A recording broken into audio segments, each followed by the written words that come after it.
Prime Minister Sheikh Hasina urges countrymen to consider errors and lapses of government with leniency and vote for both.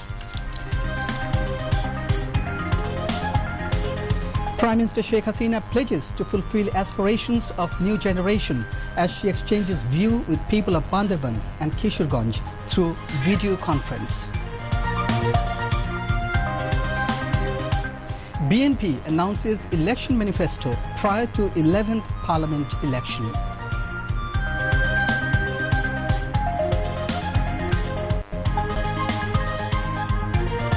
Parliament election campaign and public relations drive continue across country amid festive environment.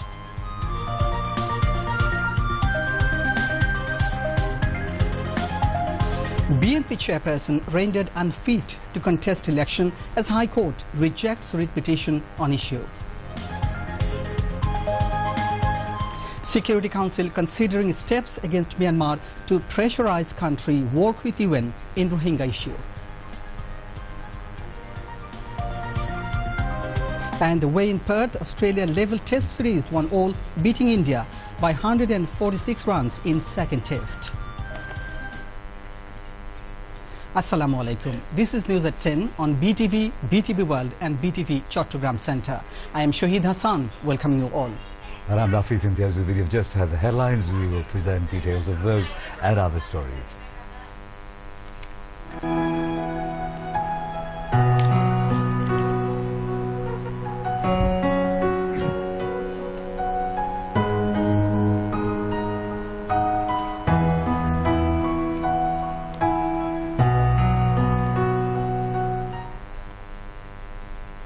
Awami League President, Prime Minister Sheikh Hasina, has floated her party manifesto for the upcoming December 30th elections, pledging to keep the country on the track of prosperity. Sheikh Hasina announced the manifesto in presence of a cross-section of people, including civil society and professional figures, artists, journalists, business leaders, foreign diplomats and representatives of development partners in Dhaka today. The manifesto focuses on 33 sectors to be dealt with in 2 strategic plans, the SDG and a Delta Plan 2100, to eradicate hunger and poverty, promote education and build a secular nation, to fulfill the dreams of the father of the nation, Bangabandhu Sheikh Mujibur Rahman.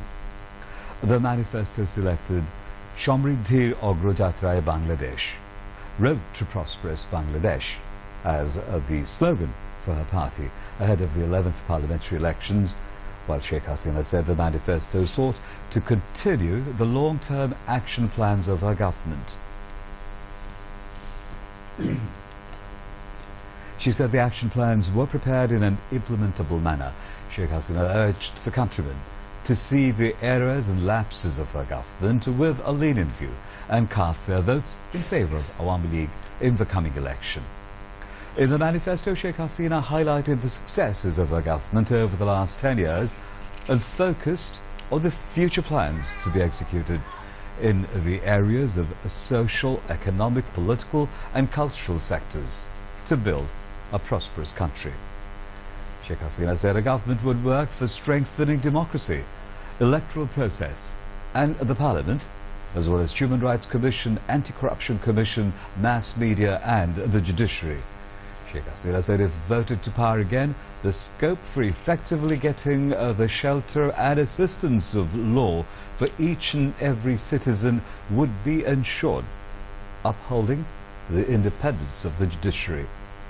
Along with ensuring universal human rights, any attempt to trample human rights would be prevented. Aimed at putting in place a skilled, service-oriented and accountable administration, the Prime Minister said work on building a modern, technology-based, skilled, corruption-free, mass-oriented administration would continue. The transparency, accountability, fairness in civil administration will be ensured, she said. The Prime Minister reiterated her commitment to building a people-friendly law enforcement agency, saying their recruitment will be made proportionate to the population.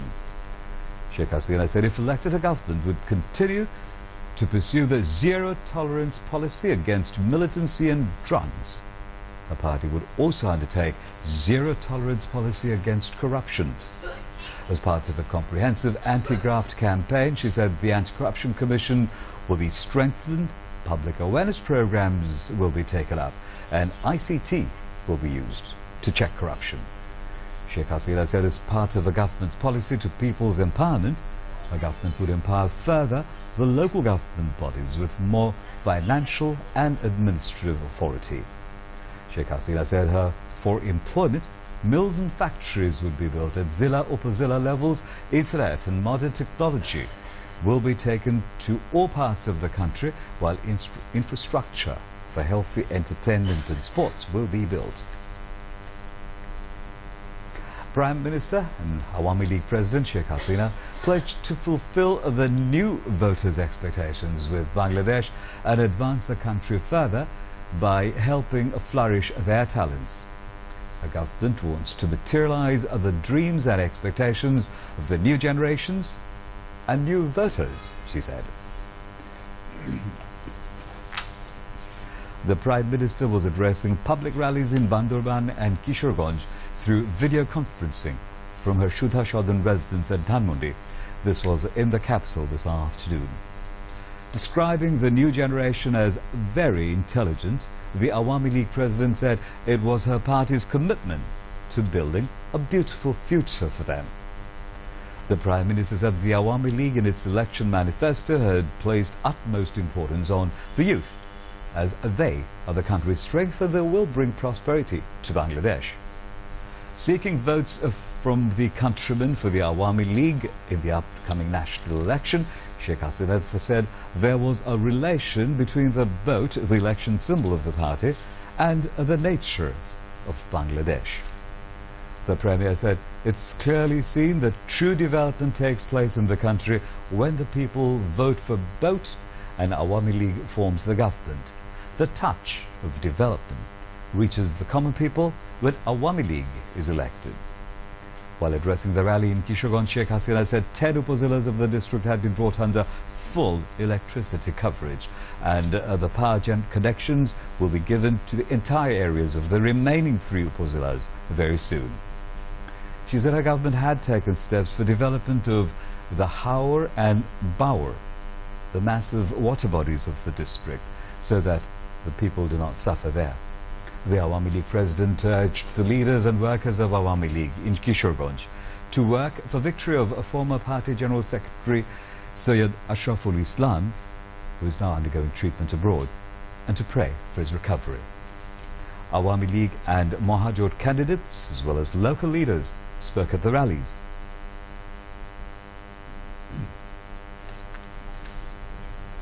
Bangladesh Nationalist Party BNP has announced its manifesto for the 11th national parliamentary elections.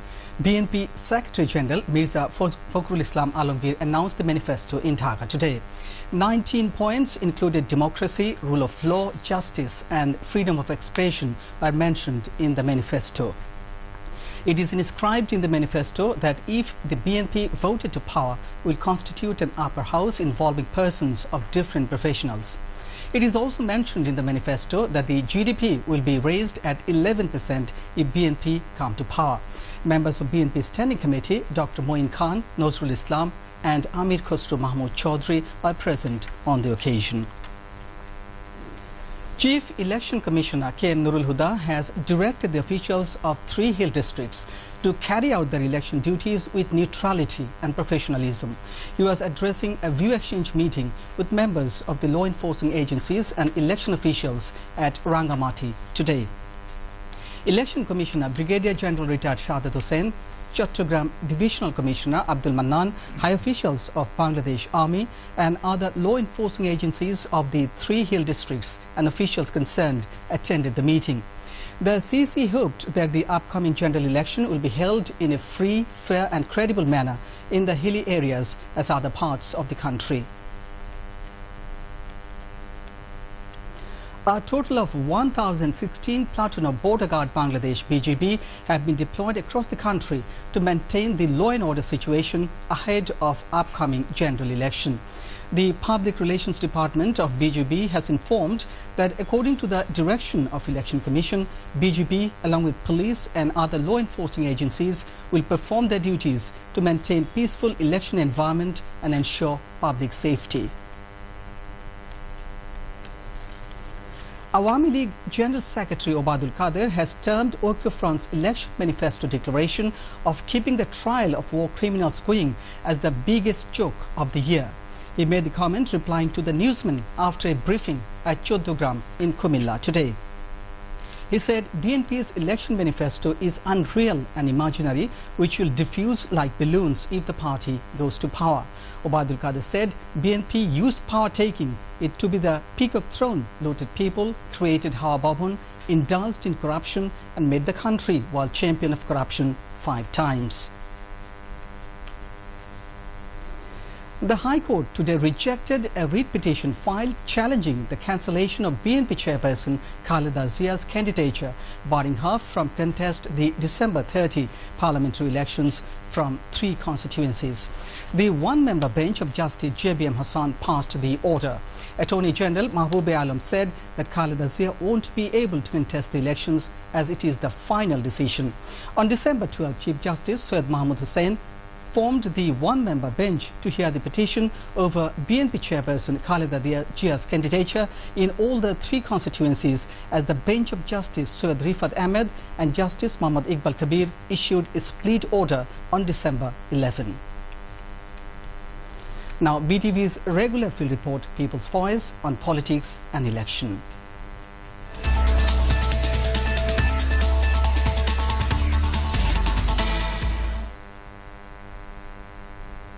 Discussions, table talks and conversations are going on at every corner of the country as national election coming nearer.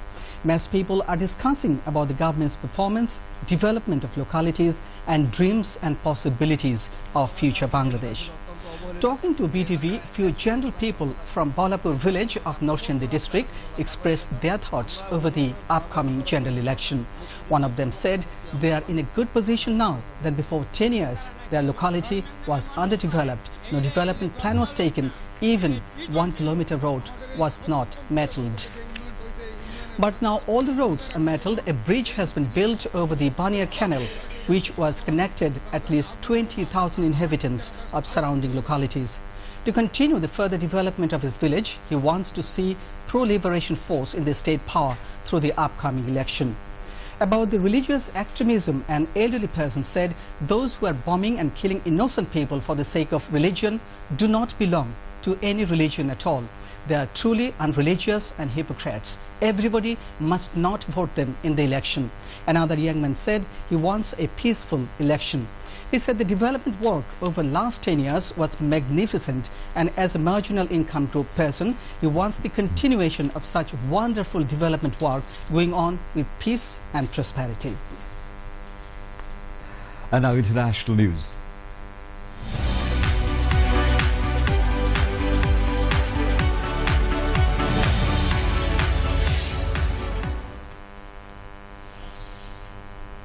The UN Security Council is considering action to push Myanmar to work with the United Nations to address the Rohingya refugee crisis.